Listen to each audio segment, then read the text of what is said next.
जुड़ा गाधोया जाई 6 वर्षर झील पुखरे मृत्यु। एपरी दुखद घटना देखा मिली केन्दुझर जिला जुड़ा ब्लॉक रे।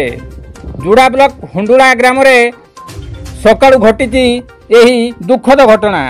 सूचना अनुसार सकाळे संजना सांग सहित पोखरी को गाधोया जाइथिबा समय संजना पानी रे खेलु खेलु पानी रे बुड़ी जाइथिले। सांगरे जाइथिबा सांग माने संजना मुंडा को न पाइबारु तुरंत परिवार लोक को जणाइथिले। खबर पाई संजना को बाप विशु मुंडा एक कथा जानिबा परे धाई आसी झील को बहुत खोजाखोजी कर न पाइबारु ग्रामवासी मान को तुरंत कही पुलिस को खबर देते।